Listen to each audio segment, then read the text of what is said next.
right, this is what's happening in the 815. All right, I am Hyphen X, and welcome to the Great Conversation, where we indulge in healthy dialogue about topics that are important in today's society and culture.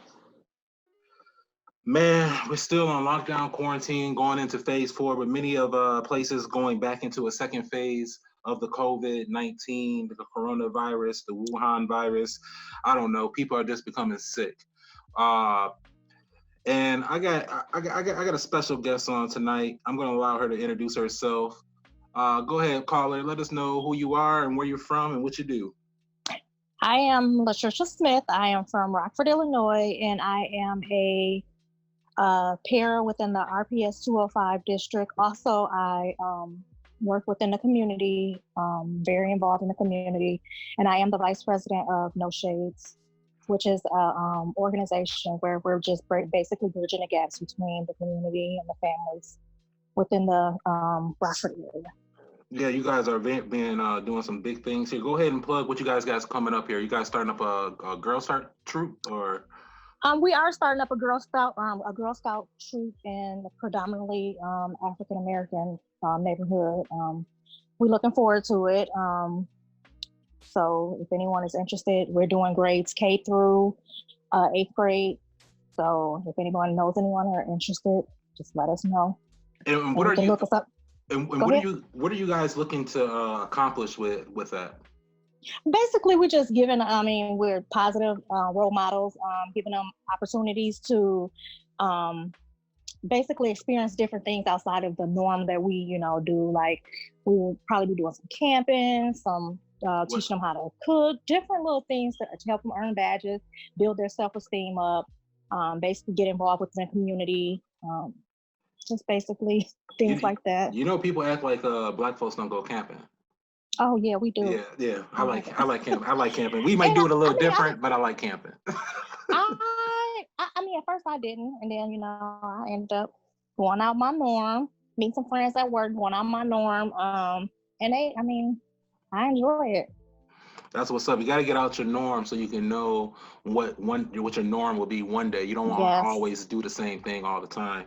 You want to get out here. Now, you are a survivor of COVID-19, the coronavirus, correct? Yes, I am. We so happy you survived. And I mean that with every ounce of me, because when I found out, I didn't know.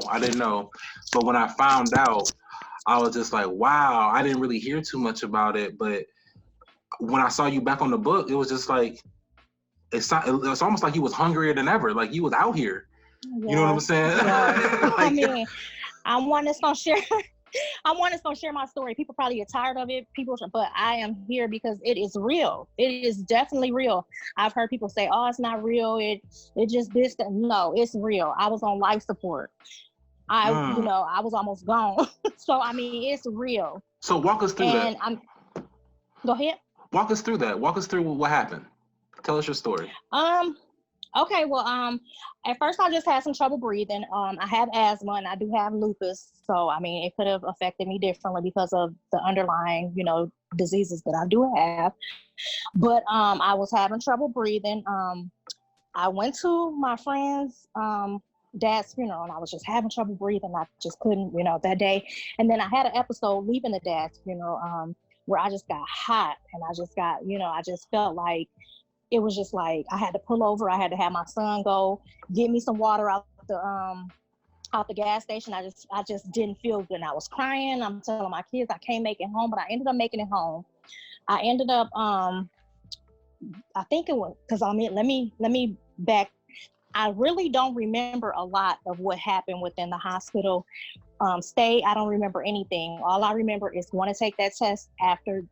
It was the next day after the funeral, I took the test. And so after that, I did a rapid test and they told me that I had to, it wasn't going to be rapid. I had to go do some, they had to send it to the lab. So I came home. I stayed home for 2 days. And when I stayed at home, I guess apparently, because like I said, I don't remember, I got a lot of videos. My kids had a lot of videos, a lot of texts and stuff. That's how I remember everything that, I do remember. But I couldn't breathe. My kids took me to Rockford Memorial. There, they told me I had double pneumonia on the lungs and sent me home with a Z-Pack with asthma, no inhaler, no breathing treatment, no nothing. Wait, So pause. They sent, hold on. So you had double pneumonia, on both lungs, asthma, yes. and they sent you to the crib? They sent me back home with a Z-Pack. And What is a Z-Pack? a Z-Pack is like an antibiotic to treat like pneumonia and stuff like that. It's like an antibiotic.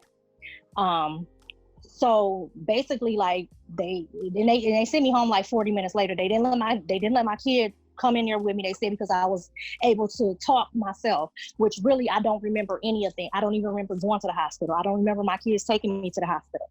But some kind of way they got in contact with my kids, and they came and got me probably about 40 minutes later. Brought me home, gave me my medicine. They went and got my medicine, gave me my medicine. For 2 days, I suffered. I wish I could hear the video. My daughter has a video of me breathing. And I was denying to go back to the hospital. I said, no, they're going to kill me in there. And I just kept saying, I'm not going to the hospital. They're not going to do nothing. I kept saying, my breathing is better. They got a video of me denying. So after several family members called, and they told my kids, pull the cover off her head. Let me see what she looking like. Because I hadn't ate. I hadn't did anything. So they ended up, my friend Tisha ended up coming over, getting me dressed. They called 911. 911 made me walk outside after I told them that I couldn't walk and I was having trouble breathing. Wait, made what? Me walk outside. Made me walk outside. See, I don't remember all this, but my kids, informed me what happened. Made me walk outside to the bed and get on the bed. They gave me oxygen. I made it to the hospital.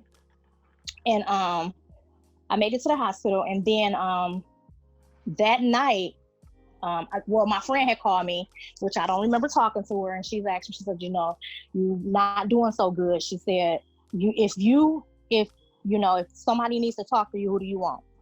And I told her, which I don't even remember, but I talked to her and told her. And so that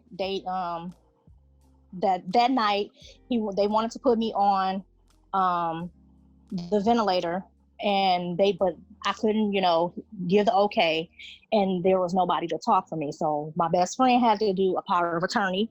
That way she could make the decisions for me. So, and she is a nurse, so I'm kind of thankful that she did make that decision, and I was able to make that decision for her to be my power of attorney. Because she worked her butt off. I'm talking about, she saved my life. And so, what they did was they put me on a ventilator the next day, and she said, what is it more that you can do? And they said, she is in bad trouble.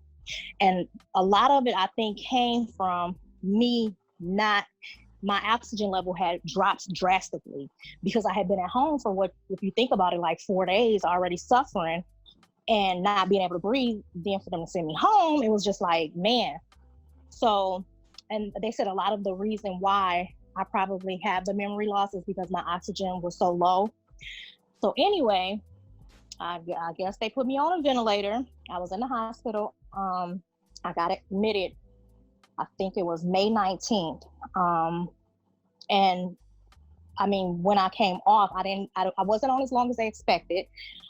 They were like, man, they was impressed on how long I came, like how fast I came out, because it was just like, I was progressing. Like the first 4 days, I ain't had no fight in me, but after that, it was just like a fight. So I finally came out, and like I said, I don't remember anything, like as far as like being in the ventilator and being like the hospital stay until I came down, which would have probably been like the 26th. Because I got released the 30th, so it probably would have been the 28th is when I came to and basically found out where I was at, and the sedation came down. But it was a pretty life-changing experience. It sounds like it was very eventful. I'm very happy you had people by your side. You know what I'm saying? Yes. Because that situation could have ended something terrible. Like, were the hospitals overrun? Like, I'm not sure. Like, I mean, I don't know, but I will say though, my doctors and nurses, and they were awesome. They were awesome. I mean, they took care of me in there. I'm not even gonna tell a story. Mm-hmm. But they took care of me from what I've seen, you know, like when I came to, they were very nice. They were very, you know, and even with my family, because what they ended up doing is they ended up doing like a group chat where they all chatted, you know, they all asked questions. My best friend would, you know, tell what's going on. She kept a log of it. I got the log of it and everything. I got like texts. I got everything. Like they gave me, like I wanted to see it. And like my kids ended up being able to talk to me on the phone. I don't remember that. Like they had a little, like a iPad that they could call me. Mm-hmm. And I think I was in there for a while before they called me. Like I had been on life support. And I think it was like the 4th day after I got out. I mean, the second day after I got out is when they got to talk to me. Now, is the ventilator and life support, is that the same machine? Yes. Okay. It's basically the same thing, yeah. The same thing. Now, how do you think you contracted COVID-19? Which is weird, I'm gonna tell you, because when the COVID first came out, it was like I was like on top of it. Like I was like, I had my sanitizer, I had my wipes, I had like my mask. I did everything to the T. I cannot tell you where I got it from. Wow. Like, I cannot tell you. Like to the T, I did it. That's why people say like, oh, you need to. No, I was to the T. Like I'm serious. Like I don't know where I got it from. Which is weird, and it's mind-boggling because I'm thinking like, where did I get it from? Like, where could I have got it from? But I did everything I was supposed to do. You know, I took all the precautions. I did everything, so I really don't know where I got it from. Wow. And I think that's the most scariest thing about this particular disease, that yes, it comes creeping from behind the corner. Yes. In a dark alley.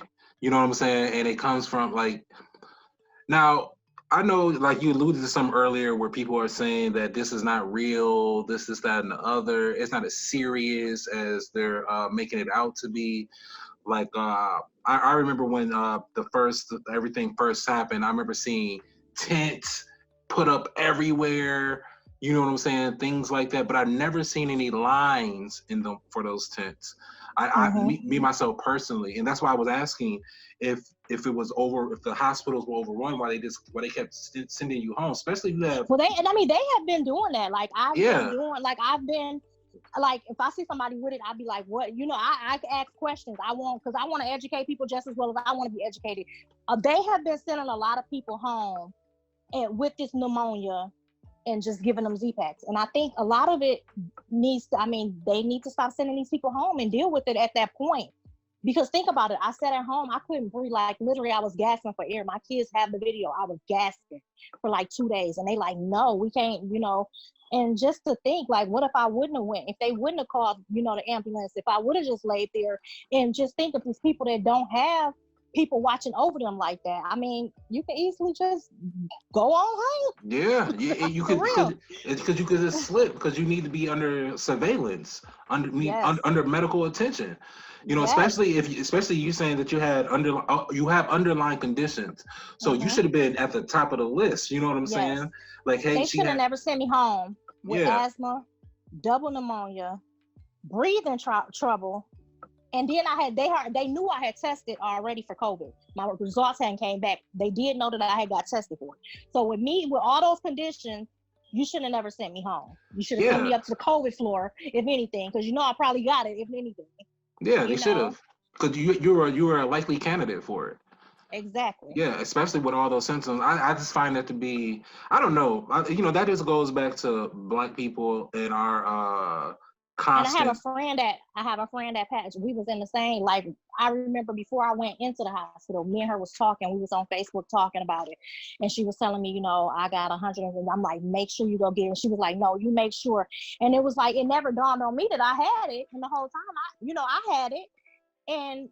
But the only thing I had was the breathing. And I did have chills one day, which was the day that I had the episode. I had the chills that day, but I never had no more symptoms after that. It was just my breathing. Right. So, and she was healthy, and she lost her fight the day I got out. And I found out when I first came to, I'm like, man, she in there. When I first was able to, you know, realize where I was at, and I had talked to people, and so I had found out that she was in there fighting the same time. So I'm like, man, I can't wait till she get out, and we can talk about it. She lost her fight. the day I got out. She Oh lost my her fight. gosh. And she was How does healthy. how does that feel? Let's talk about that, because you know, of course you're like, I'm happy that, you know what I'm saying, I made it through. But my friend, you know what I'm saying? And it hurt me to my soul. Like, I got home, I was just like, man. And then when they had the funeral, her daughter stays right across the street from me. So I, like, that day, it was just like, I watched them. I just cried because I knew I couldn't make it to the funeral. I knew I couldn't do anything. So it was just like, it hurt me to know that, you know, and just to even how they would feel, you know what I'm saying? Like, it hurt me, like, for real. Now, is this the only person that you've known close to you that you've lost to the COVID-19? I know several people that have been that have, you know, that I have lost to the COVID-19. I know several people. I had another family member, really not close to him, but I know, you know, they passed away from it. Mm-hmm. Several people I know, like, so. Like, now, because, you know, they're saying that hospitals are padding numbers and things of that nature. Like, they even try to say George Floyd, they tried it. They tried to say that George Floyd had COVID-19 and that contributed to his death. Wow. You know, so. I think, I'm going to be honest with you. Like, here's the thing, where the numbers come in, because they tell you, you know, you have to get retested. And a lot of times when you get retested for it, you still come up positive. So that's another positive. They're not counting, like, that's another positive case. They're not counting, oh, you had it and then now you still got it. I think they count it as, you know, when the people get retested and they still positive, I think they count those numbers, honestly. So one person can be two. Yeah. So, or maybe 3 or 4. Yeah. I have a lady that I met a lady at the it was an older lady. She was about in her 70s. I mean, very good. She said she had no symptoms. She had tested 5 times, and she said, "I'm going back Friday." This was some weeks ago. She said, "I'm going back Friday." I remember she said, "I'm going back Friday to see if I can, you know, see if I'm still positive." She had tested positive 5 times, and she was going back for the 6th time. So it's like, man, it's real out here. And they just kept letting her, and she just outside. They just letting her outside. She said it. She said, "I don't go nowhere." She said, "I don't be around my grandkids." She said, "I don't know how." She said, I needed a thing of bread, and I had to come to the store." That's what she said. And you know, and I think that's why it's almost like, to me, like, sometimes I hate going into conspiracy mode. I really do. But it seems to me like they want us to have COVID-19. You know what I'm saying? Let me tell you, and people be thinking I was, like, for years, like, I'd be at my job and I'd be like looking at it. I'm like, they is putting something in our air. People think I'm crazy. I'm like, they is putting something in our air. They is killing us. Then what happened now? All this stuff in the air, and they killing us. I'm serious. Yeah. I honestly think that, I personally think we in a biochemical terrorist attack. Okay, let's go that route. Okay, so that's what I was gonna say. So do you think that the COVID-19 strand is A, man-made, B, came from the wet shops in China, or C, it was made up in a lab from China? Whew, I don't know. Like, I done had all thoughts all the way around for each one of them. Well, give me your rationale for each one. I don't know. Like, I honestly, I know it's put out here. Mm-hmm. I don't know. Like, my thing is with the China, like, I had this talk with my uncle, and he said they may sacrifice their people. You know what I'm saying? But, that's a lot of people that done been.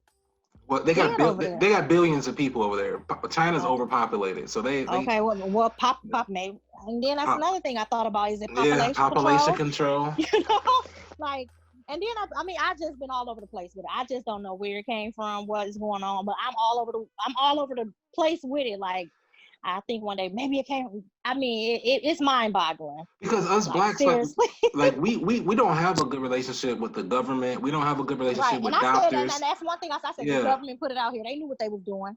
It's like, I've been all over the place with it. Like, for real. Like, I really don't know. Like, I'm scared. I'm not gonna lie. Like, I'm scared to go get tested for COVID-19 because I don't want them to tell me I got COVID-19.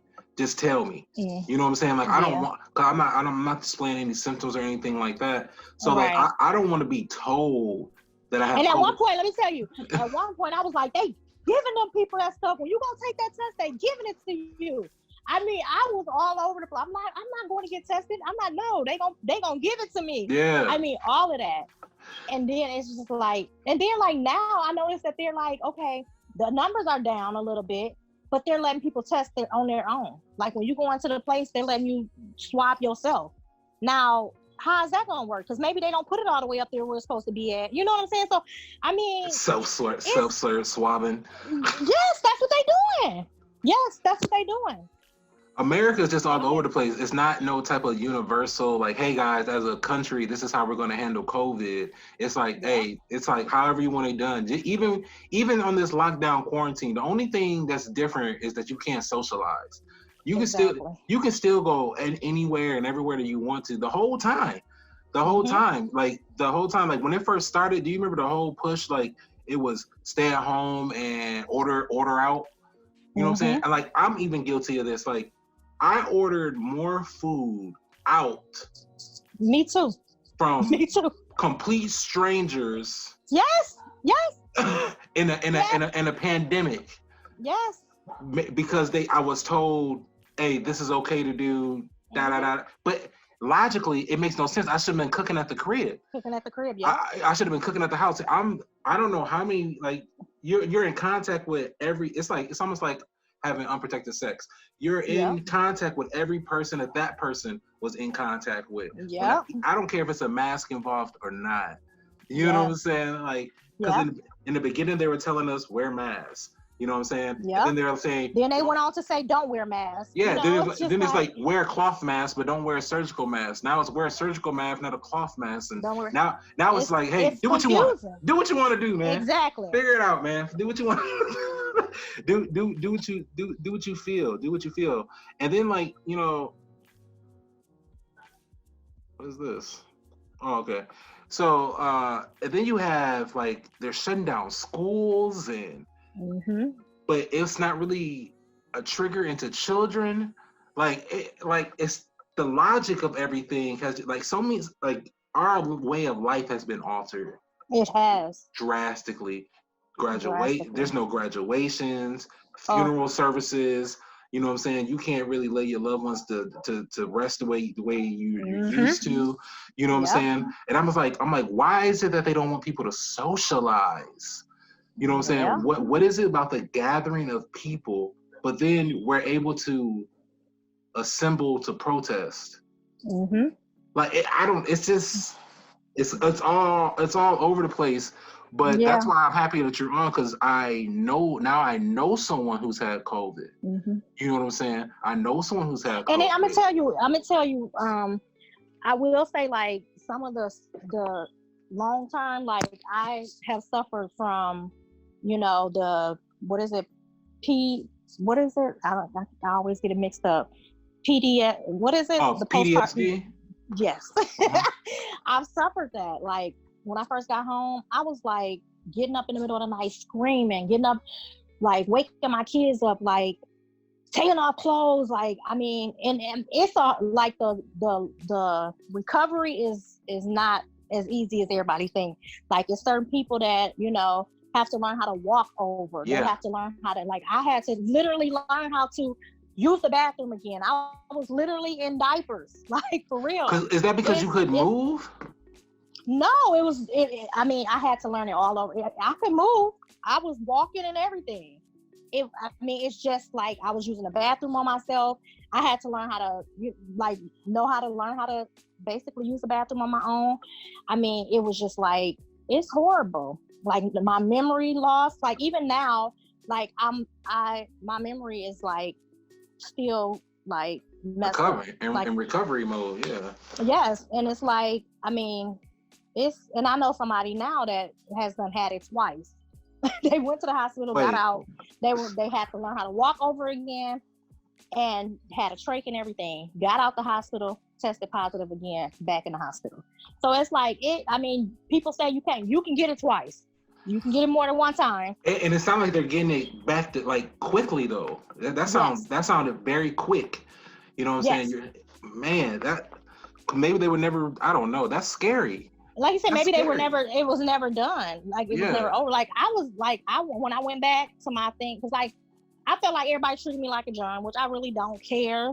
Well, and I understand that, and I understand. Like, I mean, I understand because in the beginning I was like, oh my God, they got it, let me stay away, and I understand. But when I went back and tested, I was kind of scared to go back and test. I'm like, man, what if I still don't, if I still have it? But I did come back negative, thank God I came back negative. And I mean, but it's just like some people test positive still. Once they out the hospital, they still test positive. That's scary, man. That's scary. I mean, I had to get the antibodies and the plasma and all that. I had to get all of that. That's basically what saved my life. So COVID damn near took you out, for real. Yeah, yes, it did. Man, it did. And the man, I mean, when he told my best friend, he said there is nothing. She a nurse. He was like, there's nothing else that will help her but to go on this ventilator and get this plasma. I mean, she was like, you gotta get it, because I was like totally against it. Like, I don't even remember being against it. Like I said, I don't remember nothing, but I was texting and all types of stuff. Don't remember none of it. Like my memory was gone. Like, I don't even, like I said, I went through my phone. I was texting people. I was telling people, like I text my kids and told my daughter, keep my babies, all together. I text my son's father, like, can you make sure my son is okay, and he had lost his father. I'm like, can you make sure you get him your obituary, because I wasn't able to make that, that funeral, whatever. It was just like, and I don't remember any of it, none of it. Just as conscious, you were just as conscious as you could be, but you have no memory, no recollection of none of that. Nothing. I don't remember nothing prior to my hospital visit, but me getting a COVID test. I remember going in and them swabbing my mouth. After that, I don't even remember going home. I don't even remember my ride home. I don't remember nothing. So, I mean, my oxygen was shot. It sounds like, I'm going to say that it sounds like the hospitals are just kind of not doing their jobs, if you ask me, because if I'm looking around, like what? It sounds like the hospitals aren't doing their jobs. They're not. Because if I look around the world, how the world is handling COVID, you know what I'm saying? Like the police were out making sure that people were, had masks on. The police were out making sure that people were getting to where they were going to go, social distancing and things of this nature. You just keep hearing things here in America, even if you just look at our state of Illinois, like how certain police departments were saying that they weren't going to enforce the social distancing. You know what I'm saying? Like this is around the time the white people were protesting about being able to go outside and get haircuts and things of that nature, that they weren't going to enforce the policies of the governor. You know what I'm saying? Like this is the wrong time to be going up against leadership. You know what I'm saying? But once again, we don't trust our leadership. We don't trust them. We don't trust them. That's why we have to hear these things from people that actually experience, you know what I'm saying? So that we can, make an educated choice, because it comes down to choice. You know what I'm saying? It comes down to choice. If you want to go out and go sit down at Applebee's, where you have to have your mask on to come in, and when you're walking through, but when you sit down you can take it off. Like I don't get it. I don't know. Right. I don't understand it. But I think do you think this is going to be the new norm? It seemed like it is to me. I mean, it's just like, I made the comment, I said, who would ever think that we would wear masks around and then have to, matching with our clothes, you get the matching, it's like this before. It is like, it is. I got so many masks. I got zillions of masks. If it goes to wintertime, boy, it's gonna be some cold scarves and masks and earmuff sets. You know what I'm saying? Like, my thing. I think I'm gonna tell you now. I think once the flu season come around, I think it's gonna hit hard again. I think it's gonna hit hard again. That's what I'm afraid of. I don't see it going nowhere no time soon. Yeah, I just really don't. I don't see it going nowhere no time soon. And that's what I'm afraid, because people are still throwing parties. People are still. Oh yes, I've seen people that have done through parties, no masks on, 60, 70 people there. I'm like, what? And then they say, you serious? know, I mean, I be getting on people like, I see somebody without a mask and I'll be like, I see them on there and be like, social distancing or where's your mask? I mean, I do.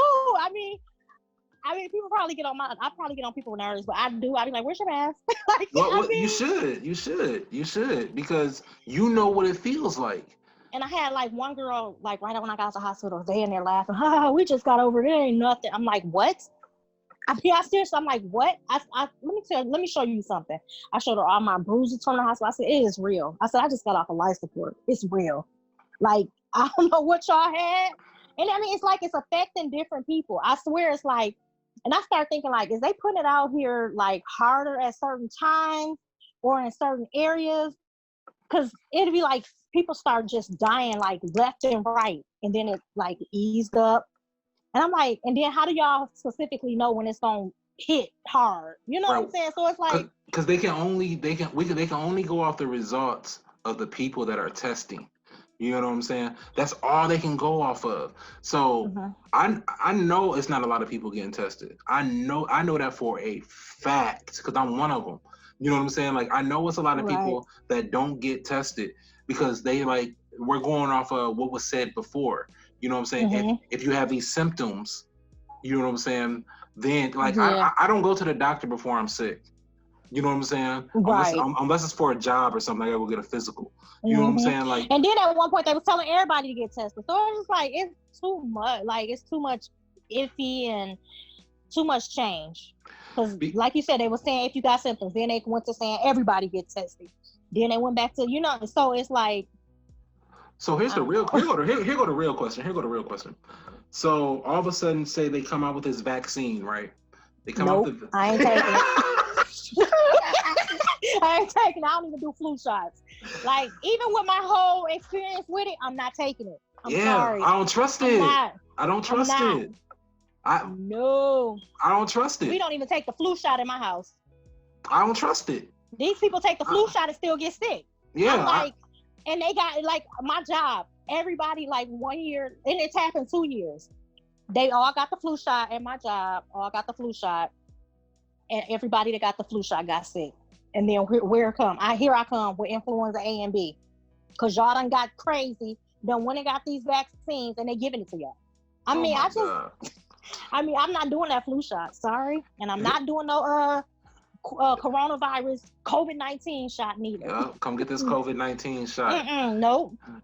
Now what if they make it mandatory? You gonna take that jail time?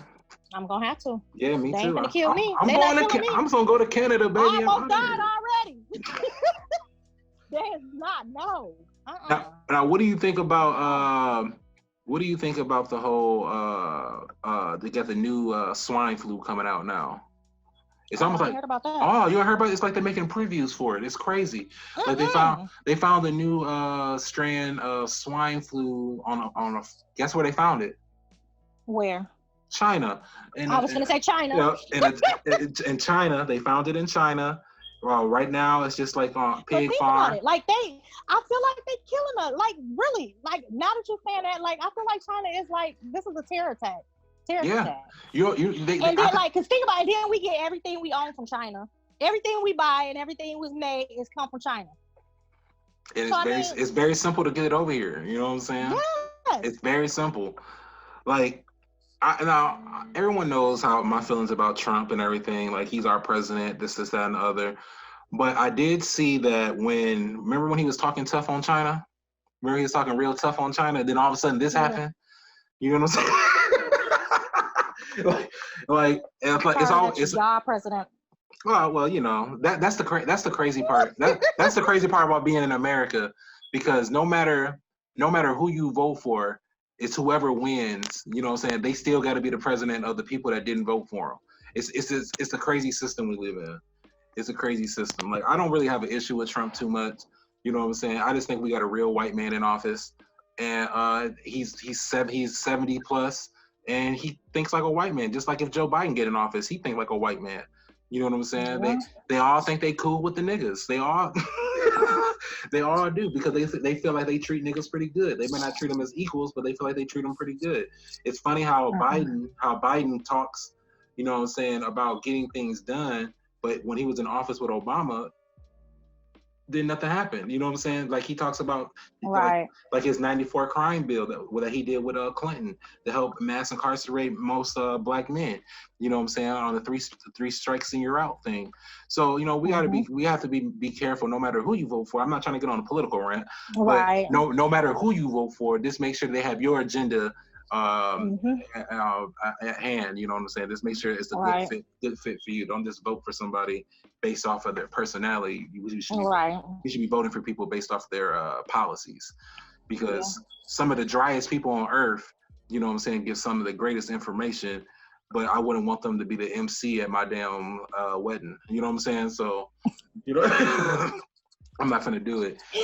But man, so Cause we're gonna get ready to wrap it up here, man. I really appreciate you coming on, sharing with us. Yes, thank you for having me. Your story, and I'm gonna let you say any encouraging words right now, because I know you got it in you. I'm gonna give you the floor. Okay, I always want you to give us some encouraging words. I mean, live each day like it's the fullest, like, because at the drop of a dime, you can be out of here. And my experience gave me a life-changing, you know, different way to look at life, for real. Like, and make sure you be safe out here. Take the precautions. I mean, a lot of us have laxed up, but this stuff is still out here and it can hit anybody. And like I said, it's hitting home, and a lot of people are not really taking it serious until it hit home, but don't let it hit home before you take it serious. That's right, man. Well, I'd like to thank you for coming on. Our audience, man, just look us up on Spotify, YouTube, SoundCloud, The Great Conversation Podcast, man. I am Hyphen X. And always remember, you don't always have to agree to have a great conversation. Peace. Peace.